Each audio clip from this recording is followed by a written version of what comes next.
The Complete Adventures of Curious George by Margaret and H.A. Ray. Curious George. This is George. He lived in Africa. He was a good little monkey and always very curious. One day George saw a man. He had on a large yellow straw hat. The man saw George too.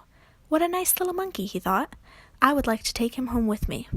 He put his hat on the ground, and of course, George was curious. He came down from the tree to look at the large yellow hat. The hat had been on the man's head. George thought it would be nice to have it on his own head. He picked it up and put it on. The hat covered George's head. He couldn't see. The man picked him up quickly and popped him into a bag. George was caught. The man with the big yellow hat put George into a little boat, and a sailor rowed them both across the water to a big ship. George was sad, but he was still a little curious. On the big ship, things began to happen. The man took off the bag.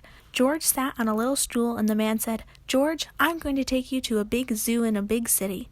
You'll like it there. Now run along and play, but don't get into trouble." George promised to be good, but it is easy for little monkeys to forget. On the deck he found some seagulls. He wondered how they could fly. He was very curious. Finally, he had to try. It looked easy, but... Oh, what happened? First this, and then this. Where is George? The sailors looked and looked. At last they saw him struggling in the water, almost all tired out. "Man overboard!" the sailors cried as they threw him a lifebelt. George caught it and held on. At last he was safe on board. After that, George was more careful to be a good monkey, until, at last, the long trip was over. George said goodbye to the kind sailors, and he and the man with the yellow hat walked off the ship onto the shore and into the city to the man's house. After a good meal and a good pipe, George felt very tired. He crawled into bed and fell asleep at once. The next morning, the man telephoned the zoo. George watched him. He was fascinated. Then the man went away. George was curious. He wanted to telephone too. 1, 2, 3, 4, 5, 6, 7. What fun! Ding-a-ling-a-ling! George had telephoned the fire station. The firemen rushed to the telephone. "Hello, hello," they said, but there was no answer. Then they looked for the signal on the big map that showed where the telephone call had come from. They didn't know it was George. They thought it was a real fire. "Hurry, hurry, hurry!" The firemen jumped onto the fire engines and onto the hook and ladders. Ding-dong, ding-dong! Everyone out of the way! Hurry, hurry, hurry! The firemen rushed into the house. They opened the door. No fire! Only a naughty little monkey. "Oh, catch him, they cried. George tried to run away. He almost did, but he got caught in the telephone wire and... A thin fireman caught one arm and a fat fireman caught the other.